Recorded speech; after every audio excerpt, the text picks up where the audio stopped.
Good evening and welcome to Horses for Courses for the weekend preview of Ascot, Fairyhouse, Stirling, Navan and a few more.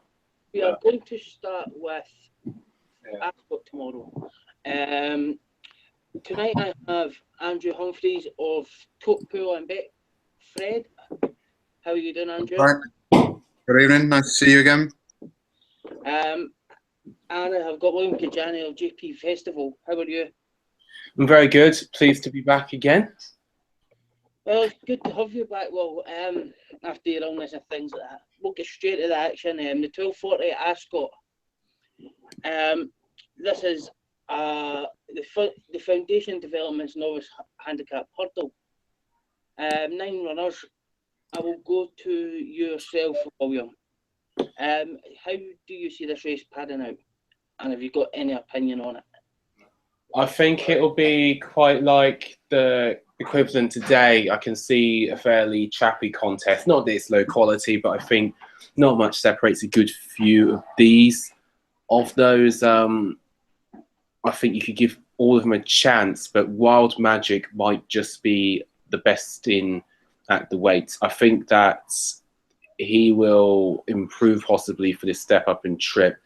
And these are all decent horses. I don't think he's going to take a huge leap forward from any one of them to be winning. So Wild Magic would be the token pick. Excellent. Andrew, what about yourself? I found this quite difficult as well. There's a couple with a chance. I stuck with Desert Sensation for Newland and Twiston Davis. The runner today at Ascot was a bit poor. But that was, they didn't expect much of that. But I think when, like I said yesterday, 30%, almost 30% together. It's a choppy race. This isn't a popular choice for me. I mean, barely wanted to get into the race. Red Infantry was Cheltenham, fourth at Cheltenham last time out. That's quite good. Has to carry top weight though, which is a bit of a problem for me. But I'm quite happy with Desert Sensation. So I think it's around 8-1. Around that kind of price, so nice each way play there to get you off to a good start on Ascot on Saturday. As you say that, I am going to be going with Red Infantry. That form has been boosted today. Fortunate George ran a good race. Ascot today, I think he ran 4th. So I think that race is going to work out quite fine behind Clondalkin. It's not much of a price Red Infantry, but he would be my selection. You're getting 5-1 the field, by the way, tomorrow to start the day, so it's not an easy start in the slightest.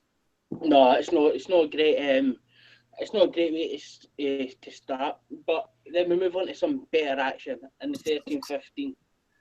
The JL Evans Owen Brown a graduation chase. 5 runners. I've got Cadbury, Size and Cadalco, Top Notch, Hammersley Lake, and Solstice Star. For me, these are all going to be there and thereabouts in the top races when it comes to the end of the season. I don't know if they're going to be good enough to win, but I will let you go, Andrew, first, and let us know your selection. Very simple for me, Top Notch. I was absolutely bamboozled by his run last time out. I think he was slick. He had a lot of pace. Good over his fences. Obviously, he's not got a rating at the minute, but I think he could easily be a 150 horse. Kai de Burley is going through a bit of a bad spell at the minute. He's a good horse on his day. It's been a long time since he's been chasing. Worried about sort of his hurdle forms. Probably better over fences, but I think he's definitely one to be worried about. And Hammersley Lake, it's nice to see David Mullins getting a couple of rides over here as well. I think he's going to be a big jockey, but I think Top Notch for me without any shadow of a doubt. I know it's a short price, but like I said yesterday, the best horse normally wins, and it got proven today, and it'll probably get proven again tomorrow. William, I know you're a fan of Top Notch. Do you share the same opinions? Yeah, I do. I was really impressed. He's taken really nicely to fences. That form also on his debut over fences with Charbel looks really good. Charbel was a good second to Altior. He beat off 2 other winners in a good renewal of the Henry VIII. Time is strong. And Le President is a Grade 2 winner, having won at Cheltenham. So probably he's a graded horse. He gets £4 from Cadbury. He's a contender, Cadbury, in what is a decent event, but I would think Top Notch would be winning. I totally agree. I think it's not very often we get 3 people agreeing on the horse going to win, but I think Top Notch is just much better than these. I think he'll be the one to go on in the season. Solstice Star, he's off a 10 stone 10. He's even out of the weights kind of with Hammersley Lake and ratings, and I just don't think that he tamed his chasing debut that well. Quick one on Top Notch. Is it step up in trip a worry for anyone? I think he needed to step. I think he needed to step up and trip. I don't think that's a problem at all for me.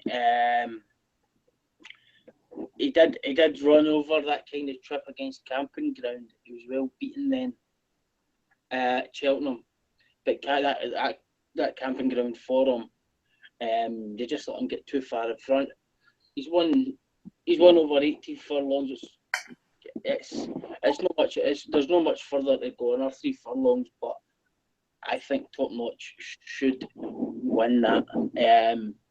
I think the distance could help him, and I think that will then give them a target to go for this season. After that, we have the wonderful 1350 at Ascot, the BGC Park handicap case. Andrew, we know you don't like handicaps. So you throwing me under the bus first out. Thanks very much, mate. Appreciate that. 15 runners. I will let you go first and take your pick. The old countdown format again. But 3 from the top, 3 from the bottom. Poker School I landed on. Poker School for me. Donna Myler coming over for a big day, which is a well fancied horse later on in the card that we'll get to later on. But yeah, Poker School for me. Bottom of the weights. Absolutely no reason behind it other than a complete gamble. The fact that they're going 8-1 the field, but 4 of them at the top of the market are 8-1. Forget about this race. Go to the bar. Go to the toilet. Go out and get a coffee. Do whatever you've got to do while this race is on, because this is not a money making race. This is a race that needs, as far as I'm concerned. William, what's your thoughts on this altogether? It's a strong race for the money. Your typical Ascot handicap chase. There's a couple here who didn't show the best of their ability last time, but are worth considering in any case. And one of them is Captain Conan. He's now 9 years old. The problems have been there, but if he still retains the ability of, say, I don't know, 3 years ago, he's £20 well in. The reality is probably more that he may be a 140, low 140s horse, but this is an easing in grade, even considering how competitive the race is. And I wonder, Nicky Henderson was able to rejuvenate that crop of about 5 or 6 seasons ago with great success, and I'm not sure he's totally done just yet. The other from the top of the market, I think it's just one to consider really, is Ultra Gold. He was up £4 for his win at Newbury. Generally speaking, he keeps good company. I think that's fair enough. But Orbassa, now he was pulled up last time. I don't know what happened. He was just dreadful kind of all the way round. But if he's back to form, he's very much a big player. So those would be the ones I'd be considering. Well, I found Caledra today in the handicap. Went through this and I've landed on pull the cord for Philip Hobbs and Richard Johnson myself. It was 10 lengths behind Master D. Master D has then went on and produced some top form. He raced off with 131 that day. Master D was off with 133. He's then went and beat San Benedetto off a mark of 139. So I would say that there's probably something still in the mark at Pull the Cord, especially that he's been dropped to 131. He is. I don't really have the bet in front of me. It's in the at the races forecast. It says it's 12-1. I think that's very, very big about him tomorrow. Master D is one of the horses I really like. He's a fantastic jumper, Master D, and Pull the Cord would have been taken in by that. You wouldn't have been able to jump with him all the way around. But Pull the Cord would be my selection in that race. Just to give you a heads up, Mick, 9-1 with Betfred Pull the Cord. 9-1. Top prices, Andrew? I couldn't possibly tell you. If you give me a second, I'll have a look. Your top price on Pull the Cord is you come in to get 11s with Corals and Bet Victor. Corals and Bet Victor. Andrew, you need to step your game up. Now, moving on to the highlight of the day for many people, 1425, the JLT Long Walk Hurdle Grade 1. This looks interesting. 11 runners. I wonder how you're going to pick this apart, KJ. Well, there's certain races that are the key form events here. And I'm going to start with the most obvious, which is the superb win of You Know What I Mean, Harry, in the Bet365 hurdle, long distance hurdle, at Newbury. Now, I didn't think he'd achieved all that much as a novice.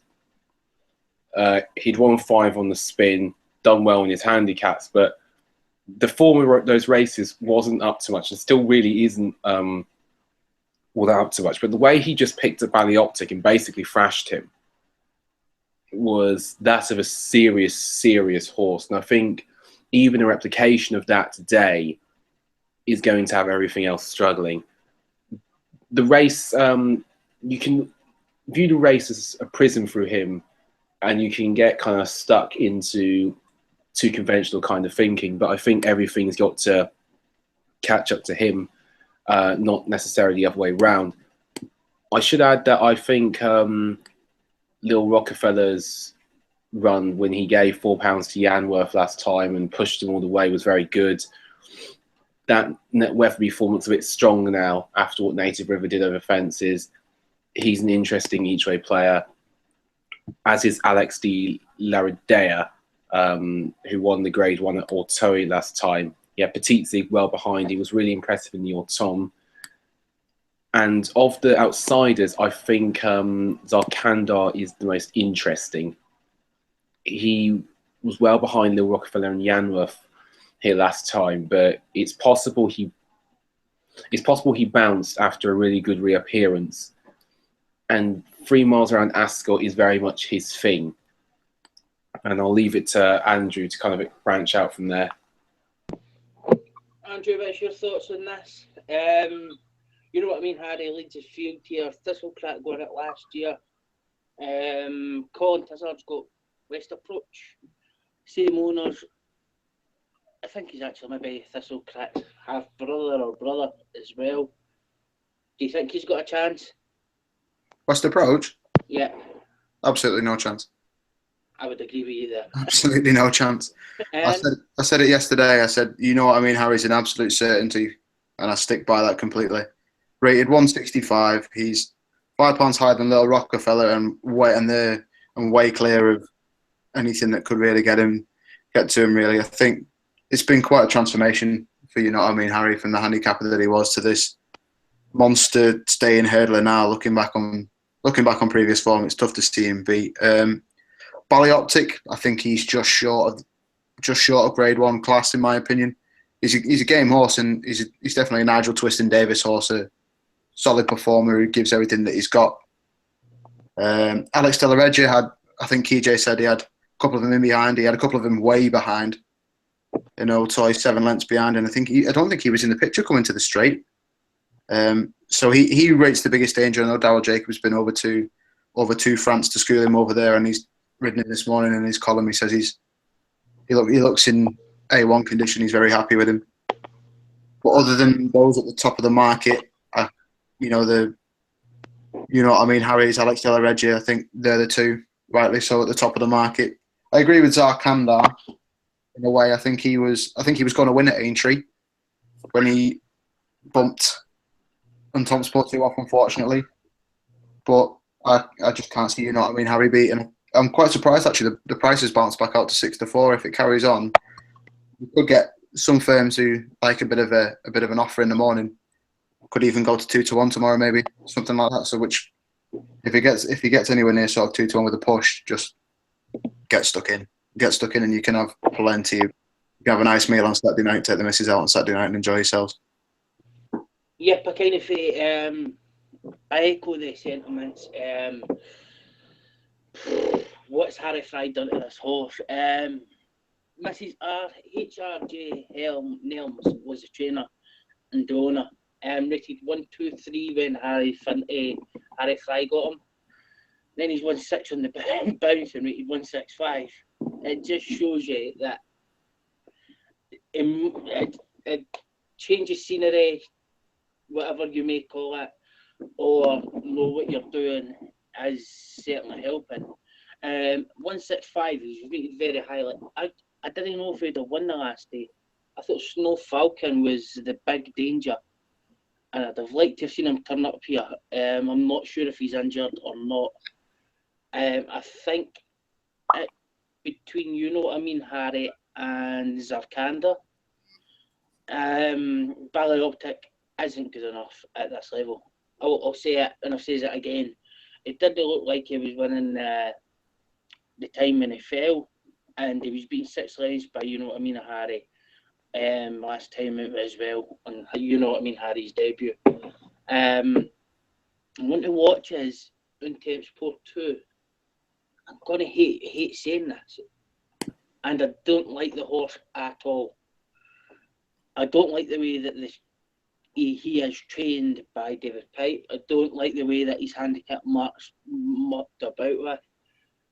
It's completely silly, but what I must say about it is that he did win a French champion hurdle at a point. He won his last hurdle race over 20 furlongs against Mr. Miyagi, which is for him, which isn't too bad. I won the O'Teal, the Grade 1 at O'Teal. I'm sure it's a French champion hurdle. Beat 1,000 Stars.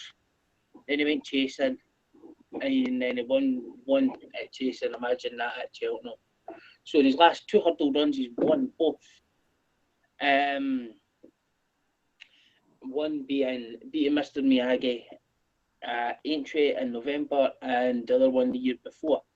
I would be very, very wary that if he wasn't there and thereabout at the end up. He will be a big price because he ran a terrible race the last time. But I'm sure he will go close enough here. That says Petit Zig is a mystery. Blinkers on for the first time. Do you think that may bring any improvement from him? And is the improvement enough to be placed or come close enough to win?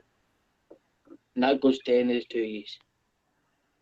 I think he's got a lot to do to overturn the form with Alex De La Regia, never mind, you know what I mean, Harry. So for me, I think the blinkers are obviously needed, but whether they'll shout him up or improve him in any way, I wouldn't expect that. I think he's got a lot.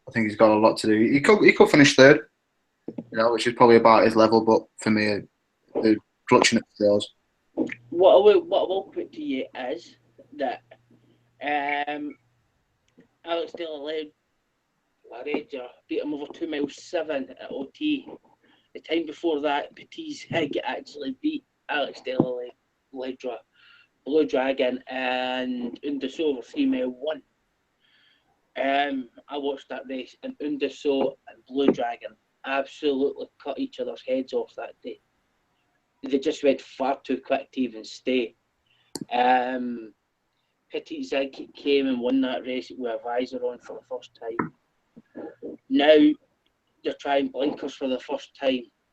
That for me maybe give them enough improvement. But you know what I mean, Harry would be my backing. I would be definitely looking out for Petit Zig and Untempspo 2 to fill the places. Moving on, we've got 3 o'clock at Ascot. The Lavazza Joelle Silver Cup Handicap listed chase. This is a 14-runner field. It looks a decent enough lineup. It's over 2 miles 7, 180 yards, so basically 3 miles. William, I'll let you have a go at this if you've got something there. I've got 2 things. I'll be brief because there's a lot of horses I imagine we'll need to cover. The first is Edouard. I believe he's the best horse in the race if he hasn't bounced last time because he was 20 months off in absence. But he ran a wonderful race when he was 4th in the Amlin 1965 chase. He's not been to 3 miles just yet, but there's Monty's Pass in his pedigree. And I think Remittance Man in there too, quite closely related, not too many generations apart. He stayed on really well there. That form's looking pretty decent about now. Carmel Loth was one of 5 who went completely clear in the December Gold Cup, previous Grade 1 winner. Godzone was 3rd in the Tingle Creek. And Edouard has managed to be dropped for that. He's been dropped £4 to 151. Which is £8 lower than him at his best in the Ryanair, and his lowest mark since he won the Future Champions at Ayr. When he was rated 155 in November 2014, he was 2nd, beating the length and a half, giving £6 to Many Clouds of 155. If he's not bounced, he's really well handicapped. I'm almost close to saying thrown in. Not sure the Mercury is thrown in, but Paul Nicholls is having at least a winner every day for the last fortnight. I don't know if he's ever had his string in form as good as this. I can't remember even for the Nicholls dominance era. It's just him being so on form and just his runners running so well. He's been set to hard tasks this season. Behind Sub-Lieutenant and Outlander, he was 11 lengths behind on his return to Down Royal. He still beat previous Grade 1 winner Zabana that day. Sub-Lieutenant and Outlander was 2nd and 3rd in the John Durkan. Then he was 3rd at Angels. He would have been 3rd, I think, had Milano Rocco stayed up. But Milano Rocco was a convincing winner of the best novice chase ran all of last season. And Many Clouds is a class act who is at least a 160 horse.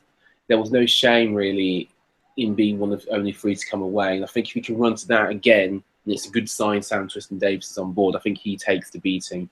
I've spoken too long. I'll leave Andrew to come in. Oh, I could have listened to you all night because I'm going to make my feelings on handicaps. I actually quite like this one. Actually, I think this is a good race. There's plenty of pace in the race, isn't there? We've got Tenor Nivernais, Gold Conquer. They can both set the pace. I think Gold Conquer's probably the one they have to beat. He is the favourite at the minute, but Richard Johnson, John Joe O'Neill, pretty good chance in my opinion. The one I actually quite liked was Irish Saint. 2 out of 3 over fences at Ascot. And I know Paul Nicholls has mentioned the National for him, so there's a couple in here that are probably going to be aimed at the National, sort of your Holywells. Well, maybe not Holywell, Irish Saint, Druid's Nephew, Triolo. A lot of those are going to be aimed at that. But from purely looking at form, I think, from looking at Ascot form, I think Irish Saint has a great chance. It was a satisfactory return over hurdles, last time at at Cheltenham. I wouldn't be worried about that at all. I know Paul Nicholls has got the Mercury in the race. What he had him doing going over to Ireland for his first race of the season, I've got no idea. Many Cloud fairly walloped him last time as well. So Many Clouds is a very, very good horse. You know, he's proven that he's a very, very good horse. Go Conquer probably down the bottom. I'll stick with Irish Saint. I quite like Irish Saint for Nick Schofield, Johnny Delahaye, Paul Nicholls. They seem to get on quite well, those three. And yeah, 8-1 Irish Saint this afternoon. Whether he's still that price now, I'm not sure, but that will be the one for me. For me, Le Mercury is very interesting. He won on, well, he didn't win on this card last year. He won the race. It was won today by Politolog. He won that race last year, Le Mercury. Going off ratings, getting the 3.5 lengths to Many Clouds. Going by ratings, he is well in here. Hollywell seems to be a spring horse, but the good to soft ground may actually suit him at this time of year. He really needs it good to soft. He really needs it good to soft ground. Heavy ground, he's no good. Go Conquer was one that I had marked off for future runs. I didn't think they were going to pitch him in this deep, to be honest. I agree with Edward.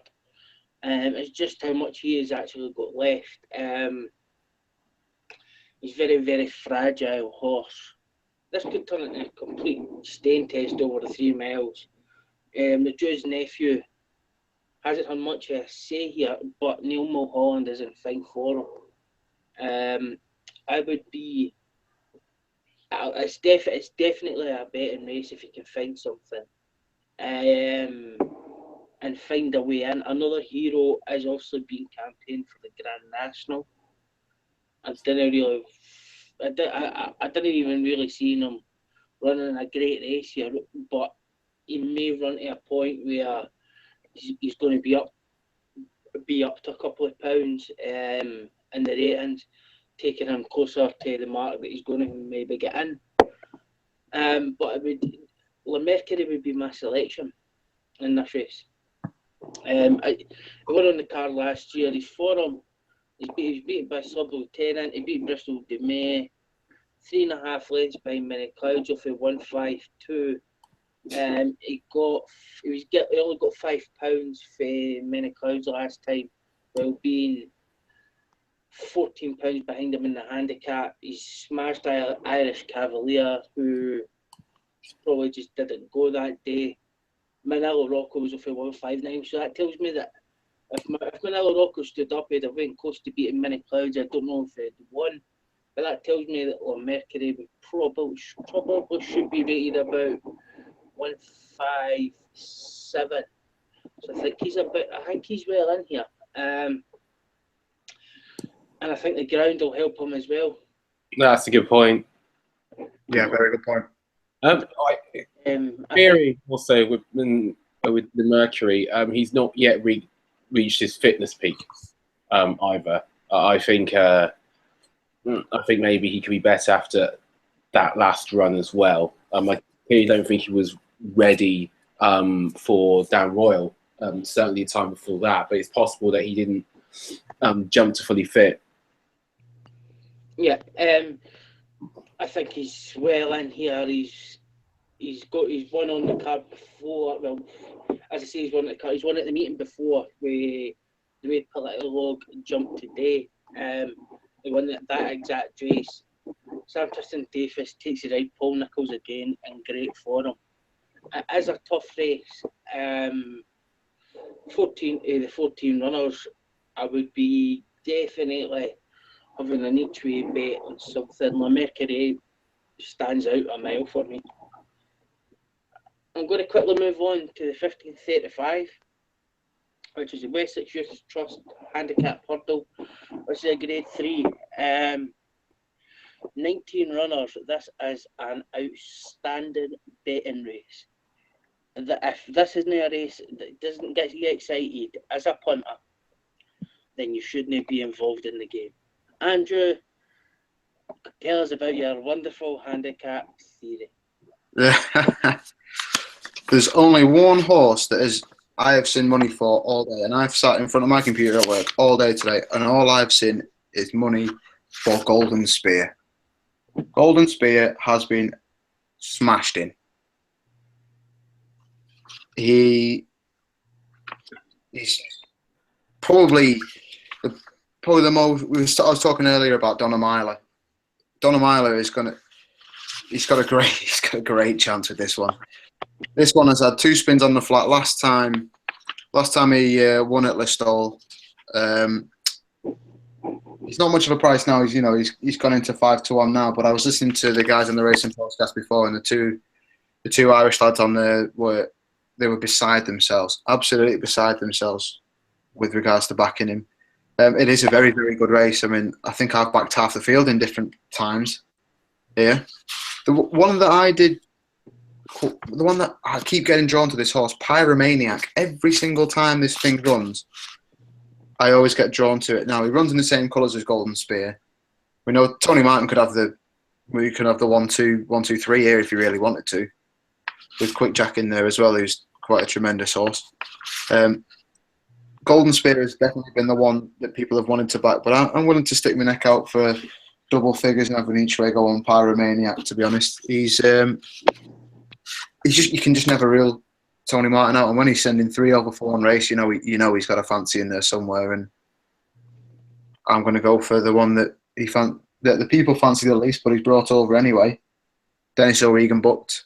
I would put a good mention in for Brain Power as well. Brain Power's he's quite the horse, and I think he's only going to get better the more runs he has. Danny Mullins is going to give him a nice ride, and I think Nicky will have him where he wants to be. But for me, it's Pyromaniac, but for everybody else, it seems to be Golden Spear.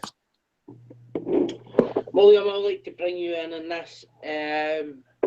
How do you break this race down? I know you called me that handicap king and things like that, but there is a very, very interesting one. I'll tell people not to back it. It's Seamus Mullins again. Chesterfield, 721 days off the track, straight in a race like this. He does have a couple in the race. He's got a £10 claimer on it, Daniel Samson. He used to be from the John Ferguson yard. What do you think about the chances of both either him and last year's winner, Stern Rubin? With Chesterfield, he was very progressive the last time he was seen, and he might well have won had he actually stood up at Kempton. This was Christmas 2014 at the Christmas Festival. Very low weights. I think the mark is fair. What I worry about is that if you put him in here in 2014, I don't know that he would have been any bigger than, say, I don't know, even the 33-1 he is now. For that he's a horse you've got to take seriously with that sort of connection. Stern Rubin is a wonderful thing, and I never want to doubt him, particularly as he is actually capable of winning good races off this mark. He dead heated with Dolly's Cracked It off £10 lower last year, but he was third in the county off just 142. My worry is that he's going to be properly harassed from the front at the get-go this time round, like something that happened in the Great Woods, and he was fifth, and he was well beaten in the Great Woods, so it could be tough for him to hold up the relative army of horses that will be snapping at his heels come home straight.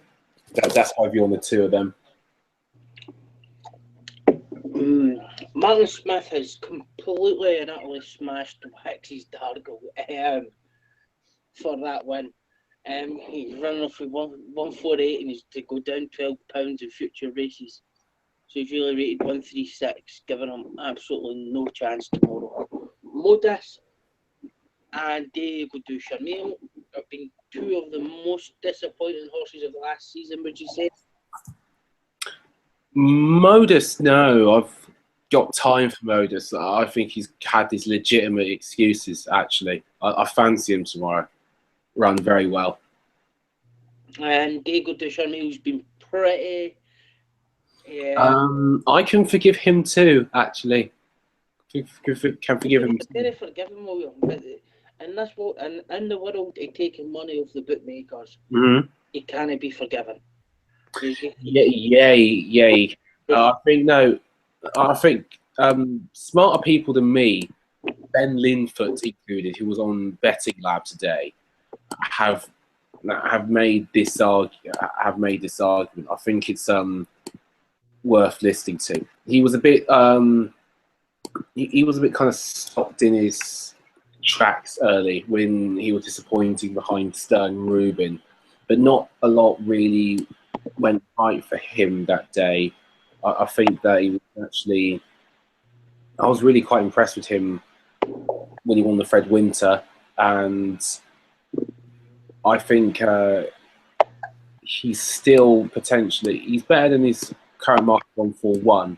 I don't know if I'll be backing him tomorrow, but it should be easier to come from off the pace there than it was, let's say, in October. And I think it's interesting he's still here because he travelled all over the runner-up in the Fred Winter, and then he travelled all over when he won on his reappearance at Chepstow. I said Diego Deschamps snuck up on us in the Fred Winter, as far as I'm concerned. No, I think he got in quite leniently there, and I think since then, I think I agree with Mick. I think he's just been a bit of a disappointment, really. Modus as well, threatened to be good, and yet again, another one that's gone a bit backwards. So, like Mick said, it's tough. You know, you can't forgive him for too long, and I think they've gone off the cliff for me. These two. One for me that will slip through people's selections is because he's been going chasing as Willow Saviour. He's going to actually be my selection. He won this race 3 years ago off of 130.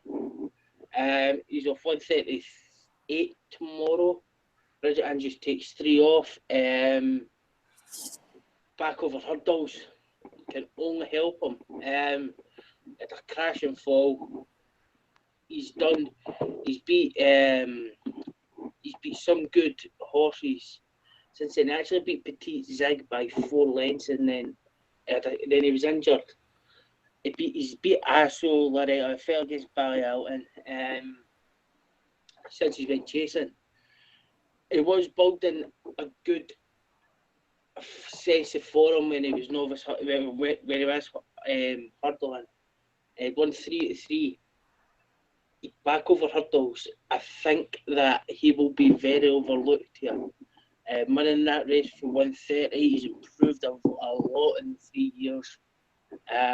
Bridget Andrews is the only concern for me. But if I think that he's good enough to win this, hopefully she can't stop him. I'm really hoping she can. I'm harsh on Bridget.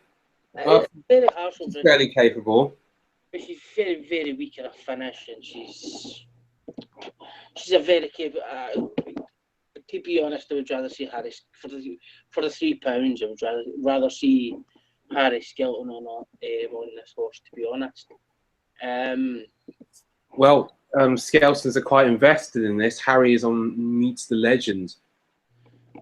I know. Willow Saviour would definitely be my pick, but it's a tricky handicap, as you say. Everybody's going to be doing this will be involved in place plots and all kind of things. I'm going to move on. Oh, just quickly. Yeah. I know I'm going to keep the faith of Modus. I'm also going to put that Consul de Tay. Only had the 4 run, only 3 for Nicky Henderson. One of those was a very promising debut before he found everything happening too quickly in the Triumph, but he looked a bit more grown up when he was second at Sandown. He didn't travel through that race half as well as Brain Power did. who really absolutely just strolled through the race before having to fight hard. But Consul de Tay made him pull out all the stops, and he's only gone up £3 for that, and the two pulled 4 lanes clear. I get worried he'll get detached, but I think he could improve a fair bit from that, which is entirely possible. And I think he's going to be better than 135, you know. I really do. So I think they were very unfair on Brain Power. No, I think Brain Power is a lovely horse. I backed him that day. He strolled through the race. Literally, he really did absolutely basically canter until he had to fight something. And I'm dreadfully terrified of kind of having to leave him out the portfolio because that'd be 3 horses. But I think he'll be thereabouts and swinging tomorrow. However, I think Consul de Tay has it in him maybe to improve past him at the weights with the run under his belt. Maybe I'm being a bit harsh. I think the handicap was harsh. I didn't think you were being harsh, Will. Oh, sorry. It puts Brain Power up £7, and what was it? Consul de Tay gets 3. I mean, what was he beating? Half a length, was it? 3/4 of a length. Yeah, it's a bit of a. It's probably not far wrong, but I still think wrong. So I think he's given the advantage to Consul de Tay. I'm quickly going to move on to Haydock now, the 12:20. The only race I will not be having a bet on at all tomorrow. It's called the Reed Paddy Brennan at 32 red.com Northeast Handicap Chase. I couldn't think anything worse reading Paddy Brennan at 32 red.com. But we've got Bouverdare, Cloudy Dream, Chick Name, and What's Up Rory. Bouverdare is 1-2 against Cloudy Dream 2-1. The other 2 you can just forget about. Bouverdare is going to get £8 off a Cloudy Dream tomorrow. Is it a foregone conclusion, William? No, not at all. Cloudy Dream looks a serious chaser, and he was a decent hurdler as well. Possibly quite unlucky actually not to win the Scottish Champion hurdle. He's won twice in 2 chase starts.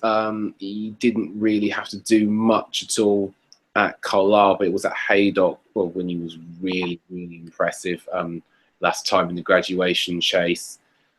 He just could not wait to get into the lead. He was just travelling that well, but in the end he hit the front. He won by 12 lengths. That could have been doubled, and I love Bouverdare, I really do. I think he's cracking each way bets for a JLT or an Arkle, because I think he takes the fences and he's always looked to chase them. You'd struggle to kick him out of you'd struggle to kick him out of the free even at the festival. But I think he wants it a bit better than it's going to be at Haydock tomorrow. It is his first start. I don't know necessarily how ready he's going to be to. I think we've got to put that out there. I think Cloudy Dream is way too big at 2s. He was 5-2, so people are catching on. But yeah, I think he's a serious animal. Andrew, do you agree? Cloudy Dream at 2-1 or Bouverdare at 1-2? Completely agree with Will. This horse has won 2 chases. How many has Bouverdare won? None. None. And he's going to Haydock after 253 days on what will be soft ground. I live about 15 miles away from Haydock, and we've had our fair share of rain the last couple of days. So I just don't understand this race at all. It's a I weird. just don't understand this race at all. I think if Cloudy Dream if he changed the trainer names around, I think Cloudy Dream would be by far and away the favourite. Malcolm Jefferson said in an At the Races stable tour the other day that Haydock will be the target for him because the races down south, he doesn't want to go for the races down south. He's quite happy staying up north and mopping up races up here. So for me, this isn't even a contest. I like Bouverdare. I think he's a very capable animal. But for me, I think 2-1 about Cloudy Dream. I think he might even get bigger tomorrow. I'm hoping. I love 5-2. I really. Yeah. I think if Bouvier gets stuck in a lot of short-priced ACCAs tomorrow, or roll-ups, or Yankees, whatever you want to call them, I think you could, that you might see a bit of a drift on Cloudy Dream. I'm not saying that Bouvier will, be thrashed. I think it's going to be a good race between the two of them. But I'd much rather side with the horse that has, the rugby poster to the 11 after his chasing form, compared to a horse that's never jumped a fence in public. And up until the start of the season, Nicky was saying they weren't sure if they were going to keep him hurdling or go chasing. Now, they put it all on Barry and said, well, whatever Barry says, we'll do. If he thinks he's a good chaser, we'll go chasing. If he's not impressed with how he takes offence, we'll stay hurdling. And you don't want to be hearing that if you're going to, be backing him first time out. So, yeah, I'm quite happy to take Cloudy Dream. I think he's going to be, I think he might be the bet of the day, actually. I would agree. I'll not be a race I'll be touching, because on the ratings, Cloudy Dream and getting that way, Bouvier should beat him. But I just couldn't bet. You couldn't bet at 1-2, and I couldn't bet Cloudy Dream at 2-1, knowing he's getting that weight away. So move on to the 1405, which is the 32red.com Mares Novice Hurdle listed race. We have 6 runners. A smart top one last year from Paddy Brennan and Brian Ellison. Colin's sister is the favourite. Colin's sister's 45. Her form stacks up very well.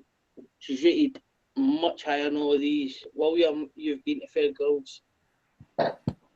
Please give us some information on it. They liked her when I went, even before she was on the winning trail. She very tough filly, as we've seen, and she'll need to be tomorrow. It's a good race, but she's been particularly along fine. Jumps very well, as you would imagine when a Fergals does. They jump very well. They're not overly arrogant about their prospects. They take every race as it goes at Fergals, but they thought she'd be winning when I went there. They're pretty happy with her progress so far, and the soft ground's not going to be a problem to her. They're quite hopeful. Think she's a strong chance, as the betting market suggests. Andrew, do you like anything else in this race? No. You think Short and sweet. Colin's sister. Let's move on. I think I kind of agree. It's probably a non-betting race, but Tears of Clube at the bottom of it could actually come back to form. But if I was having a bet, it would be Colin's sister. Now, my only problem with Tears of Clube is the horse that she beat behind her Passmore is rated 112, I think now. I think they've given her 112, which puts her probably, 20-something pounds inferior to Colin's. So whether Tears of Clube is a 120 horse as well, I have no idea. But Colin's sister just... I don't think it is, but she's interesting. She's an interesting horse, Tears of Clube. She seems to run decent races and then drop out at the wrong time. Finish with the jumps action for Saturday. We now go to the good stuff. The proper stuff, as some people would call it. The 2 o'clock at Lingfield, the Betwick Quebec Stakes. Listed race. This is an all-weather qualifier for Easter Sunday. 7 runners. And I think you should go first, Mick. Your favourite is Grandisar. You should go first in this one. I can go first. For me, it's pretty easy to back Grandisar at those prices. Marco Botti's in fine form. Grandisar is the current champion, I think. He won on the day. The all-weather championship. You're talking 11 to 10 for 65. Dubai Fat, he's beat Battalion many a time. Battalion sometimes doesn't even want to race. Educated doesn't even want to race at times. The only concern is Dubai Fashion. and I had a look through Dubai Fashions. Forum, all-weather forum even, Maidan beaten by Polar River 16.5 lengths, beaten by Pure Diamonds 7 3/4 lengths. Then he went to Newmarket, Epsom, and Newcastle beat by Palisade. I just didn't think it's good. He was running off in 93, 96. Now he's running off of 100 here. He couldn't run off in 96, so that would be my concern about him. Glendon Sturgis at 112, much the highest in the field. Well, a pound higher than Educate. They are giving weight to Dubai Fashion, but it's not enough. Grandis will win this race. I just can't see it going any other way. I will. We're not wrong, yeah. I would agree with that, yeah. William. Yeah. Exactly the same. Yeah. I don't think I'll challenge that. It'll be something probably I'll watch a replay of, seeing as we'll be 25 minutes away from the long walk at that point, but looking forward to it. The only thing for me with Dubai Fashion is his age. You know, there might be a bit of progression in there, but I think he's going to have to do quite well to get past Gwenda Zartamar. That would be my only sort of angle in on Dubai Fashion, to be honest, because Saeed doesn't have, you know, he's not a massive Lingfield running, 20%, 23 runners last 12 months. So Grendazar probably is. I'm surprised. I'm actually surprised he's not even money or even a shade of odds on, to be honest, given his previous love of Lingfield. Yeah, pal, Grendazar loves Lingfield, and I can't see nothing there beating him. We'll now move to Navan on Sunday for what is the best race of the novice season so far. We've got the 12:45 at Navan on Sunday. 7 runners with Death Duty, Labeac, Balthazar D'Ali, Invitation Only, Monolith, Wishmore, and Moulin Avant.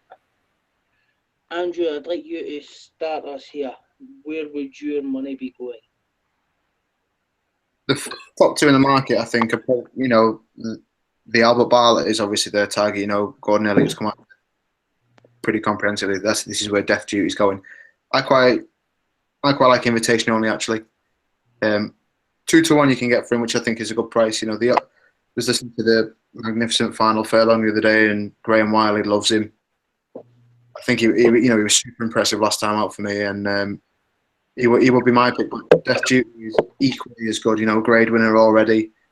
Can't ask for more than that, really. £3 extra. You know, he's got to give £3 away. It's not really a bother when they're going around that far with these animals. I was surprised to see Moulin Avant such a big price, though. I think someone's going to price him up at 9-1. I think they're the only odds you can get for him at the minute. Now, it's the same owner as the Snow Falcon owners, so whether or not they specialise in staying hurdlers is, you know, that's completely up to them. But I think he could be the one to fill the third spot. So Invitation Only for me, mate. William, I will go to you before I give my opinion on this race. I'll tell you where my money's going. On Death Duty, on lastly 8th way for Death Duty for the Albert Bartlett, and probably on lastly 8th each way of Invitation Only for the Neptune. If they avoid each other, they'll turn up as favourite for those races. And if these two do come clear, then I'd probably suggest that the chance of them avoiding each other would be quite strong. If Gordon's a man of his words, whether he wins or not, Death Duty will go to the Albert Bartlett. It's probably worth taking some of the 8s each way now. He could go off short if he turns at their fit. And if Invitation Only wins this, then he's going to go about force for the Neptune. And he'll go for the Neptune because they've got Crackbone for the Supreme. I will now give my opinion on this, and there'll not be many surprised. I've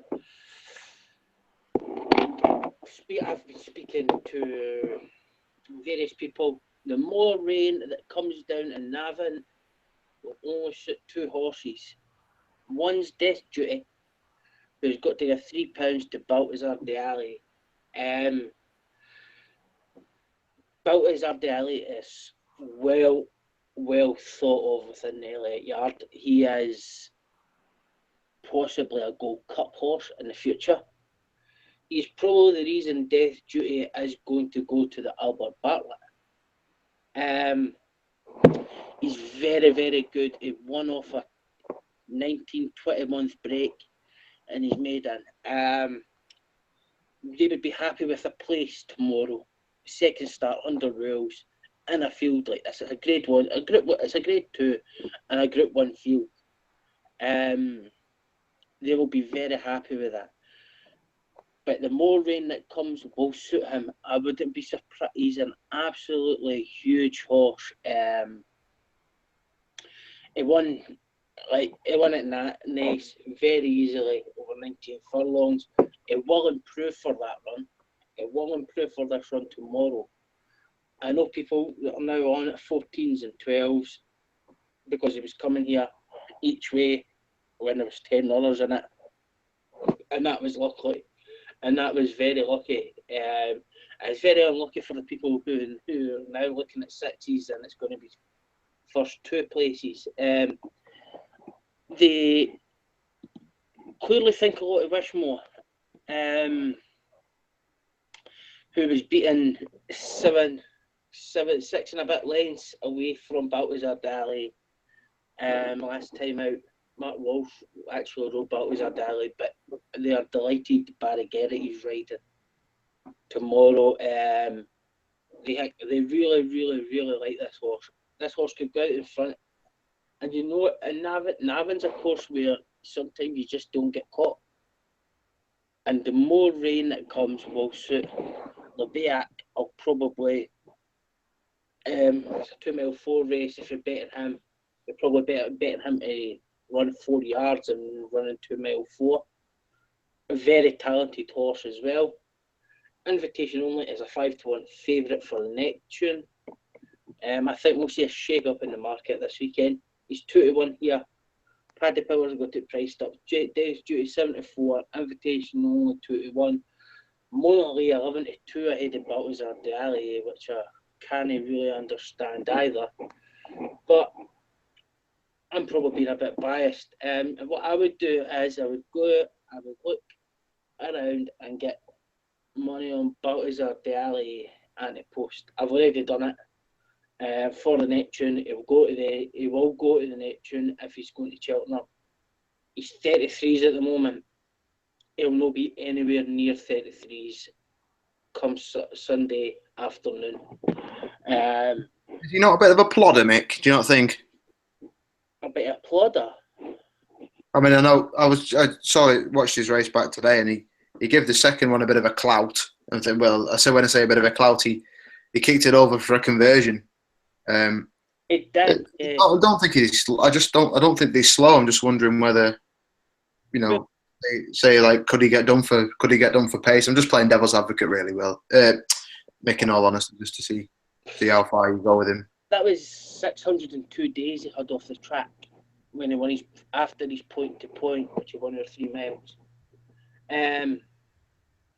Plus it was over 19 furlongs. It's over a furlong more. Nothing really bothered him that race. To have that amount of time off the track to come and win. There was quotes from Jamie Codd after the win and the point to point. You can check them up. They've been in the Ferguson book, and Grant, who does the Final Flights book as well, that is the most beautiful looking horse he's ever sat on. And that was a year and a bit ago. I really, really hope he runs well because I do know the man who sold him, and I just hope he does really well for him. I really hope that he runs a good race there because he's out of them. He's got the most improvement going forward. This is only going to be second run under rules. Death Duty as a penalty kick for Albert Bartlett. I think he'll definitely go there. And this is an honestly great race. Bells Hill won it last year. Invitation only is one of these token horses, but is he going to like it heavy? That is the real question. He's by Flemingsforth, which I didn't think I would be putting a lot into heavy ground with Flemingsforth.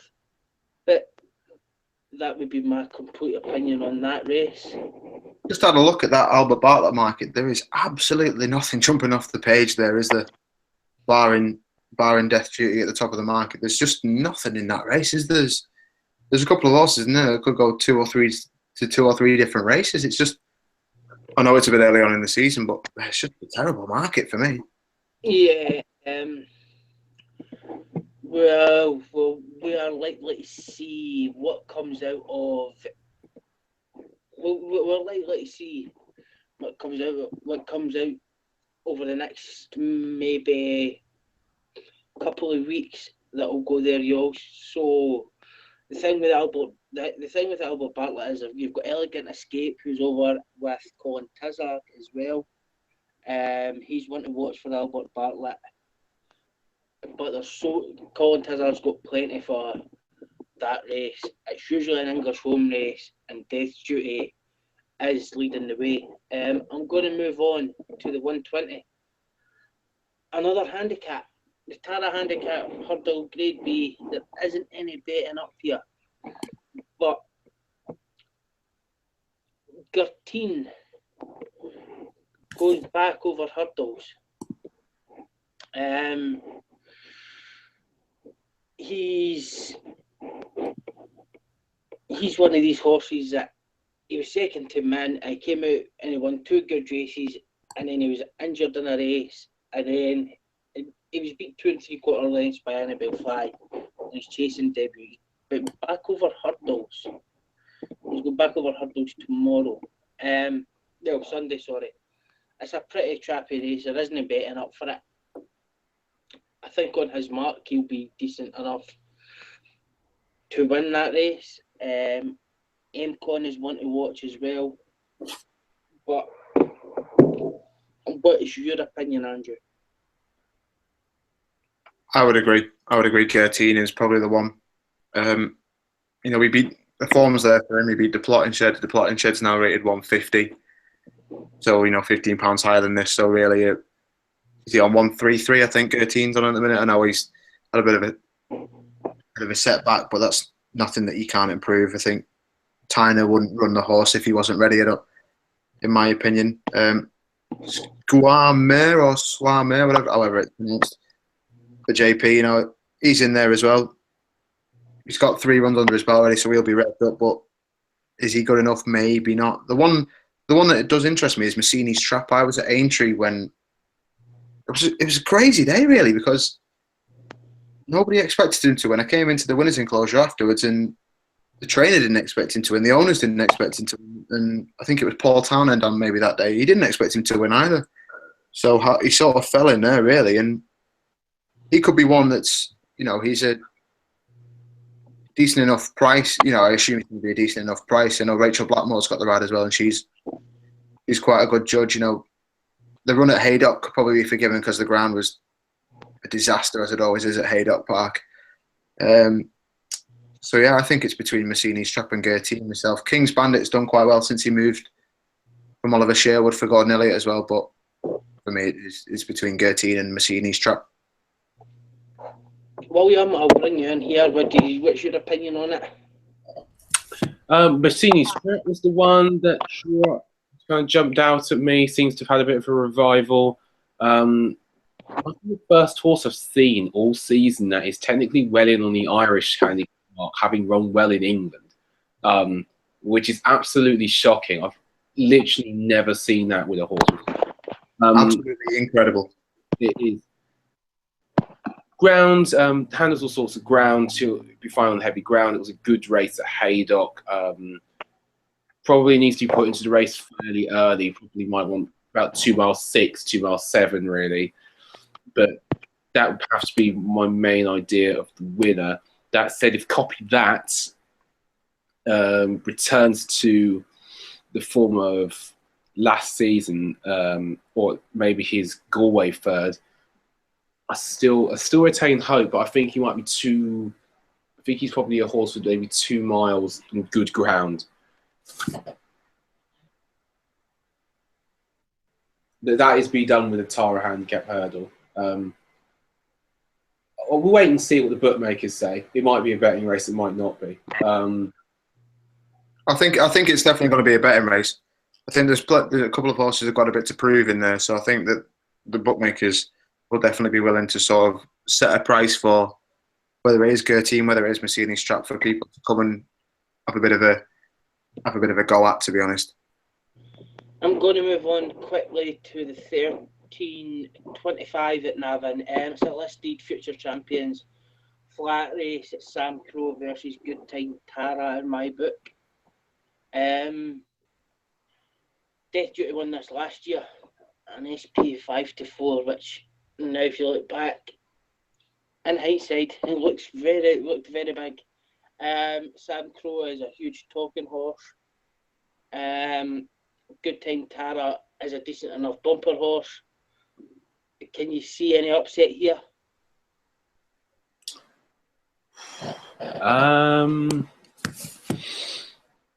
I don't know if I'd be particularly sure about an upset. I mean, I've not been able to give the race kind of some of the laser targeted form study I have done with others, but that wasn't my immediate thinking when I looked at it for the first and then the second time. So I would say maybe Market's more likely to get this right than not. If I had to come out with it, it looks a very decent. It looks a decent contest to my eye, I'd say though. Yeah, but I would agree. Andrew, do you have any thoughts on this? I was surprised at the tissue price for Sam Crow, to be honest. 11 to 10 they're giving him the tissue price. I think that's ridiculous. He could easily be a 1-2, 1-3 shot for me. I just can't see him beat. Truth being told, I agree with you. Good Time Tara is a very good horse, and bumpers are solid for him. I think at 1-2, if you're going to get a good decent price on Good Time Tara, then it's maybe worth looking at. It's not as straightforward as what's been made out for for Sam Crow. He's still a young horse. It's all what shall I say? It's all potential at the most of it, and we'll go with that. I think that. Did you see how much Sam Crow sold for, by the way? Oh, about 330,000. £335,000. Also, I did read the excellent Paul Ferguson book, and he was in the Jamie Codd View from the Saddle, and he said, he could be high class. So Jamie Codd says he's high class. I'll take that. Thank you very much. I know who was second to him that day, and I know who sold him then, and he's recalling Dizzard as Elegant Escape. He was second to Sam Crow that day, and there is talk of Elegant Escape not liking that ground that Sam Crow beat him on. So they would love to meet each other again, I think. With that, I'll move on to the 210 at third was. It's a horse and jockey EBF Mares Novice Hurdle listed race.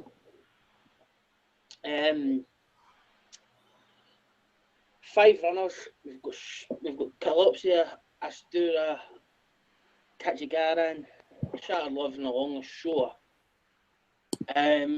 What is your thoughts on this race? Andrew, I'll go to you first. I didn't really take a good look at this race, if I'm going to be completely honest. But all roads seem to point towards, is it Asturia or Asturia, whatever it's called, in the Hurricane Fly colours. Asturia. I think it's Asturia. Asturia, Hurricane Fly colours. From my brief look, I'll put here, and is it Shattered Love? Yeah, them 2 in the forecast. Thank you very much. Enjoy your Sunday afternoon. Stick Super Sunday on. William, do you have an opinion on this? I do have an opinion. Loved Asturia's debut, even though she was only 4-1 for that Grade 1. and was quite impressed by the way she strolled home on her, well, it was her first Irish win. I've got a lot of time for She's Otto. She made her look fairly average. It'll be good to see her in against those with previous experience. Shattered Love is rated 127. Kalopsia is rated 121. So we'll know a bit more about her. I'm expecting her to win. Think she'd be long odds on. Is a race I've, had a look at.